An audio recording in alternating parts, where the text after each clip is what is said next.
mean, this is just a prime example of the dysfunction that exists when it comes to U.S. policy in the Persian Gulf region and in the Middle East altogether. And it also shows the chaos and confusion that exists in Riyadh, Saudi Arabia, about what their role is and what's expected of them. The Saudis are very concerned about being overtaken by Iran as a regional superpower. But the fact is, Iran is a regional superpower and Saudi Arabia is not. Saudi Arabia wouldn't be doing any of the things it's doing in Yemen or in Iraq if it weren't for American backing. Iran acts independently. And American backing is no guarantee of success, as we've seen. What we have here is, an example of Saudi Arabia trying to achieve strategic goals and objectives in Yemen by sustaining a blockade of Ansarallah, the Houthi, and encouraging violent action against Ansarallah by Saudi proxies in Yemen. When people speak of the axis of resistance, they need to understand that it's real. It's not imaginary. It's not fictitious. That means that there are organizations and nations that, have commonality of purpose when it comes to security. And so when the Ansarallah or the Houthi are attacked and threatened by Saudi Arabia, there are allies who will respond in kind. And this is what's happened. I don't know if the PMF was involved in the strikes. I would doubt that they were because, as you said, they're part of the Iraqi army. But there are numerous militias that are outside of the framework of direct Iraqi government control who have the capacity to launch attacks against Saudi Arabia, and I believe did launch attacks against Saudi Arabian oil facilities. But what does Saudi Arabia expect? I mean, you don't get to exist in a vacuum. You don't get to go around and, do something here and expect nothing to happen there. So they've basically, uncorked a genie of violence, and they're not going to be able to put that genie back in the bottle. This ends badly for Saudi Arabia. This ends very badly for Saudi Arabia because all they did is kill. I think they killed 8 Iraqi PMF members and 5 Iranian IRGC advisors.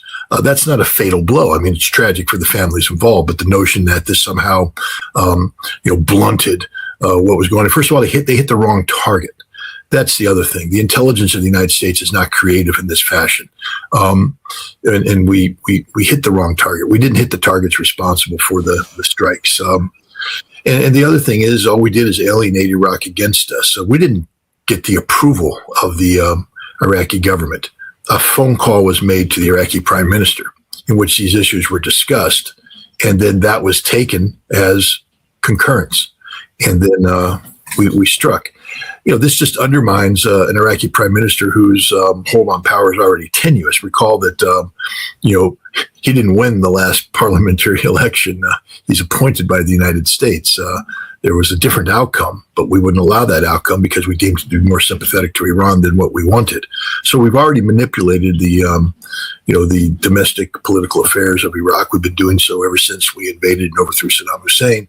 And now we've done this. Who knows what this will trigger? I mean, this could very well trigger a military uprising against the prime minister and his ouster from power. I mean, because as you said, the PMF is part of the Iraqi military. And the National Security Council saying, we didn't approve this. The prime minister is saying, I didn't. But the point is, why did the United States feel comfortable making a phone call to the prime minister to begin with? Because they think he is their paid boy. And that reality is he is their paid boy.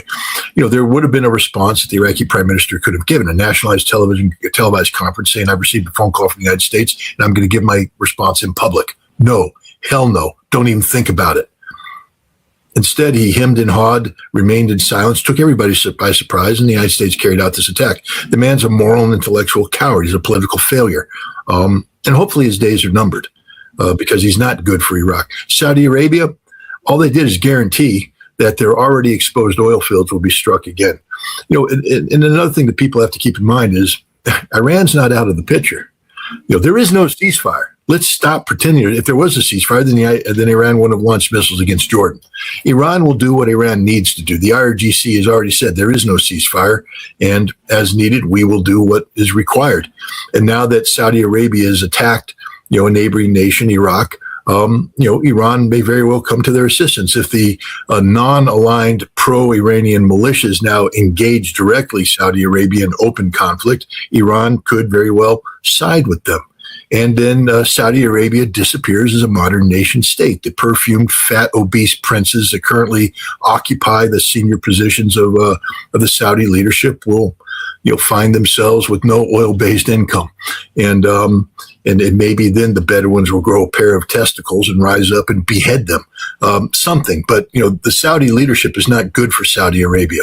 They care only about themselves. People need to, delve into the lifestyle of these people. Go to Bahrain, for instance, and it's tough right now because it's getting shelled. But back before it was shelled, just take a look at what's happening in Bahrain. What was the nightlife like? Who's driving the nightlife? It's all the pious Saudis and their royalty running there. The royalty flies to London.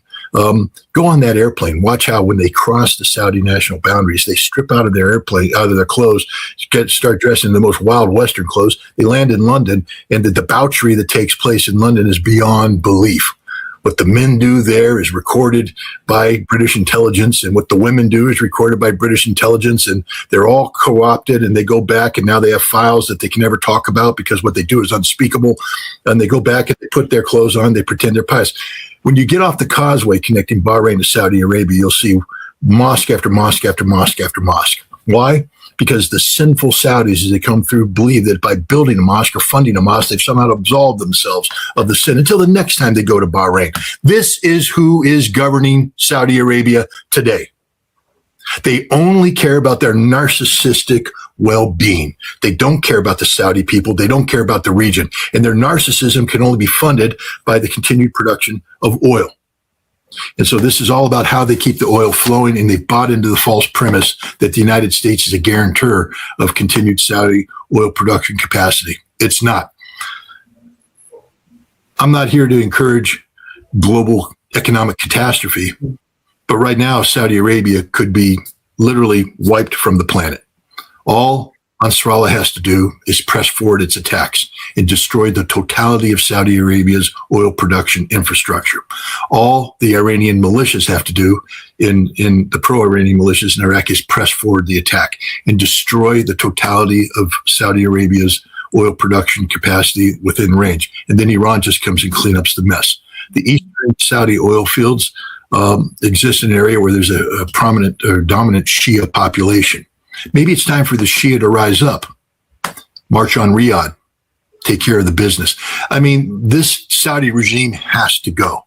It has to go. It's bad for Saudi Arabia. It's bad for the regime. And by participating in this blatant attack against Iraq, they set themselves up for failure.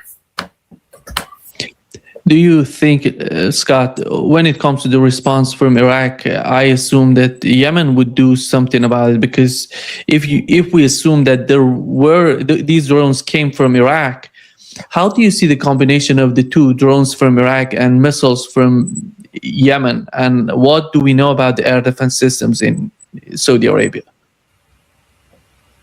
What do we know about the air defense systems in Saudi Arabia? Yeah. I don't know. Aren't there a couple Saudi oil fields that are burning? Now we know about the Saudi air defense systems. They don't work. That's it. So, as I said, Saudi Arabia is laid naked. When you right go now. that far, you have to understand the repercussions of what you're doing. It doesn't seem, I don't know what are they thinking of with these attacks. When look, the reality of the Gulf Arab region is starting to be exposed. We tend to believe that these are rational thinking human beings because they put on a facade of civility, a facade of civilization paid for by the oil that they produce, the oil that the West buys. And so they'll go out and they'll build a Louvre look-alike. That happened in Abu Dhabi. Go to the Louvre. Don't have to go to Paris. Just come right here to Abu Dhabi, and you can have the same culture that you have in Paris. Go to Dubai, and you've got the great towers, and you got the party life, and you got all that. So it's just like the West. It's just like the West, except it's ruled by the most perverted, corrupted class of human beings in mankind. Gulf Arab princes. These aren't good people. These are simply people who are in the right place at the right time when the British Empire collapsed and Great Britain anointed them to be the neo-colonial masters of the Gulf responsive to England. I was in Abu Dhabi. I met the British advisor of the Crown Prince, and he is an MI6 operative. I just gave away one of the best secrets everybody knows about. Next to every Saudi prince, next to every Gulf Arab prince, next to every sheikh is a CIA or MI6 controller that controls everything they do and monitors everything they do. I was trying to have a conversation with him about Iran's nuclear program and how at that time Abu Dhabi was talking about a peaceful nuclear program. And I had an idea about how maybe they could do a uranium enrichment consortium to absorb the Iranian enrichment with the Abu Dhabi and therefore legitimize enrichment, control enrichment. We wouldn't have the problem we have today. And he was interested until the British MI6 operative interceded.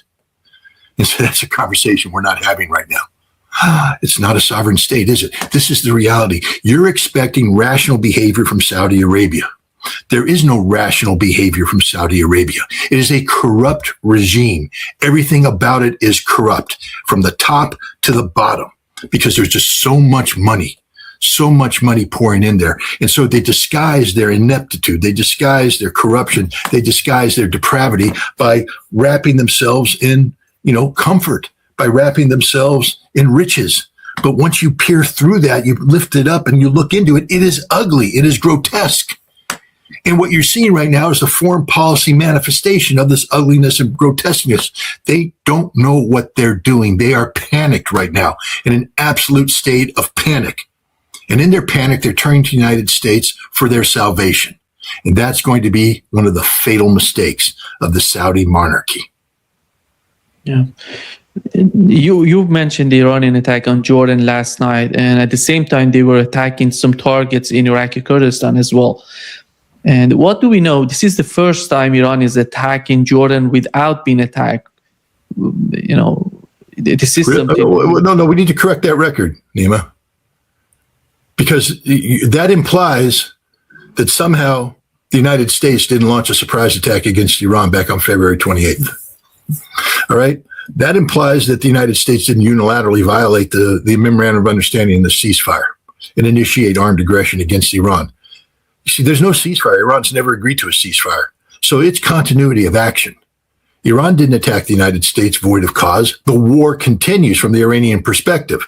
They didn't say quit. They didn't start it, and it ain't over yet. So let's not pretend that somehow Iran launched a surprise attack. Iran didn't launch a surprise attack. Iran continues to defend its interests. And what it did is detect activity at a Jordanian airbase about airstrikes that were getting ready launched against PMF forces. And so they launched a preemptive strike, not a surprise attack, but a continuity of violence that was initiated solely by the United States. That's what happened. It's not a surprise attack. It's not perfidy. It's not Iran playing games. Iran is at war against the United States. And you have to keep that in mind when you talk about what Iran's potential future options will be, because there is no ceasefire. Iran can hit anything it's already hit anytime it wants to hit with full knowledge that it's doing the right thing. Yeah. What is the reason that Donald Trump has decided to put out some sort of pause with Iran? And are they preparing for a new round of war? Or what is that? I don't know. How do you prepare for a new round of war when you have nothing? Why did they stop the last time? Ran out of oil, ran out of ammunition. They got enough oil and they thought they had enough ammunition, so they started it over again. Now they run out of ammunition, they're running out of oil. So they stop. That's it. Probably means that they're probably going to build up to try and do a third round. Because you can't trust the United States. It's agreement incapable. The United States lies about everything. They lied about the MOU. They lied straight up about the MOU. The MOU was always a facade to buy time. So what is the reasoning? The Russians have declared, I don't know if it's an official statement from the Kremlin, but it's coming out from that the foreign ministry in coordination with other Russian agencies has determined that Donald Trump is emotionally unstable. Now, we know that. Anybody who monitors his social media postings know that this is not a well man. I declared him to be suffering from extreme narcissistic personality disorder of a antisocial variant. He is malignant in this regard. But he's not a rational actor. He's unpredictable. He can wake up in the morning and anything can happen. Anything can happen. Like, for instance, if you're Saudi Arabia and you've engaged in a 6 to 8 month long negotiation about the potential of American assistance in uranium enrichment, and you have an agreed upon framework ready to be signed, only to have Donald Trump wake up next morning, go to the bathroom and have gas problems or something and decide, no, we will not agree to this unless Saudi Arabia concurs with the Abrams Accords, something Saudi Arabia said they'll never do until the issue in Palestine has been resolved. How can you deal with a man like this? Wake up in the morning thinking you have an agreement to find out you don't have an agreement. Waking up in the morning thinking you have an understanding based upon weeks of negotiations, only to find out that the president had a brain whatever and decided that, it wasn't the case. The United States is governed by a man who sets policy through social media postings. Straight up. No coordination. I'd hate to be the Secretary of State. I'd hate to be the Secretary of Defense. I'd hate to be anybody in his cabinet because you have no idea what's going to happen in the morning. You think you have a policy that's being implemented and the president decides that he's going to put something else out there without coordinating. This is what we're dealing with. This man is unstable, emotionally unstable. That's a polite way of saying that he is batshit crazy. How about Donald Trump deciding, maybe together with Benjamin Netanyahu, the only way that they can convince Saudi Arabia to accept Abraham Accords would be the new attacks, a devastating attack on the part of the Axis of Resistance on their soil, maybe destroying oil facilities and putting a lot of pressure on them. That would convince the government in Saudi Arabia, the people, the king, the crown prince of Saudi Arabia to accept the Abraham Accords. What are the Abrams Accords? Is it a defense arrangement? Does the Abrams Accord increase the security of Saudi Arabia? The answer is no. It's an economic and political arrangement. It's a recognition of Israel, and then you're going to do business with Israel. You know what would happen to the king if he came out and said, that's what we're doing? He wouldn't be king. He wouldn't be king. The crown prince wouldn't be the crown prince. It's politically impossible for Saudi Arabia at this point in time to embrace the Abrams Accords under these conditions. So no, I don't see that. I mean, what's going on between Netanyahu and Trump? I mean, they're both in political trouble, but that's okay because they're masters. And remember, neither one of them are in charge. There's a larger cabal out there, the Grand Zionist Project, that's been promoting Greater Israel. And Netanyahu's not the driver there. Netanyahu's about ready to lose an election. He's over. He's finished. And when he loses that election, there's a good chance he's going to go to jail for the rest of his life. Maybe his political allies will save him. But, Donald Trump, he's doomed in the midterms unless he totally rips up the Constitution and does something crazy. In which case, hopefully, law-abiding members of the United States government will do the right thing. Because when a president breaks with the Constitution, he's no longer the president of a constitutional republic. But that's okay because the Grand Masters don't care. The Greater Israeli Project understands that they have floundered in the Middle East. They're not winning in Lebanon. They're not winning in Syria. They're not winning against Iran. So what are they doing? They're making common cause with the United States. The parasite is taking over the host. And this is through the National Defense Authorization Act that's currently underway, being considered, that sort of melds American intelligence, Israeli intelligence, American military. It makes it one. Israel is taking over the United States. That's what's going on here. Is that the United States is becoming the strategic depth through the Great Israeli Project. And everything else is a sideshow. So, again, the Saudis need to wake up to the fact that this corruption that's taking place because it is a corruption of democracy that's taking place between Israel and the United States, doesn't view Saudi Arabia as an asset. So the Abrams Accord is a false promise. It's the false promise of prosperity and peace. There will be no prosperity and peace because the Greater Israeli Project isn't about making Saudi Arabia prosperous or peaceful. It's about Israeli dominance of the region, and everybody else is a tool to be used, discarded, tossed away. That's it. And until Saudi Arabia recognizes it, they're on a highway to hell. And right now, they have maybe gone a bridge too far. I'm using all these analogies here, but people should understand what I'm saying. Because if the PMF, if the pro-Iranian militias decide to go for broke, there's nothing that can save Saudi Arabia. And also remember this, a little story from the past. In the build-up to the Desert Storm, there was talk, there was a period of time during Desert Shield when, the Marines were hanging out on their own up there, basically speed bumps. If the Iraqis told the Republican Guard to head south, there ain't nothing going to stop them. The Marines would have gotten out there, fired off their basic load, and then been speed bumps, run over by Iraqi tanks. Fortunately, the Iraqis didn't do that, and we were able to reinforce. But during that window of vulnerability, we kept telling the Saudis, hey, why don't you take some of your military off the southern front with the Yemenis and bring them up here? And the Saudis went, hell no. Why? Well, first of all, half of the southern part of Saudi Arabia is stolen from Yemen. Do the history research. They stole it from Yemen. They stole it from the Houthi. And Houthi won it back. And so there's a good chance that if all this goes down, Saudi Arabia is going to be dismembered. Straight up dismembered. Because it's a fake country. Everybody knows that. It's a fake country. It's just carved out of the desert, because some Wahhabi head choppers went in and chopped off the right heads and the British decided to support them. There it is. And when you get rid of the Wahhabist, head choppers, you've got nothing. And a galleon of Bedouin tribes that hate each other. And it will break up. The Yemen will take its part. Who knows what Iraq will do? Who knows what, Jordan's a fake country, so it doesn't matter. But the point is, that whole region is fake.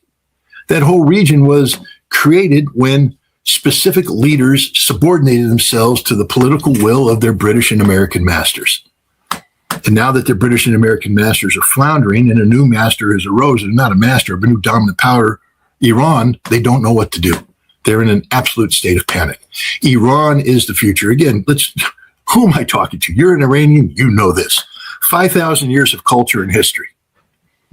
And if these Bedouin head choppers that currently populate the leadership positions in Riyadh think that they are the equivalent of that, they have another thing coming. And so Iran is the power. Iran is the future.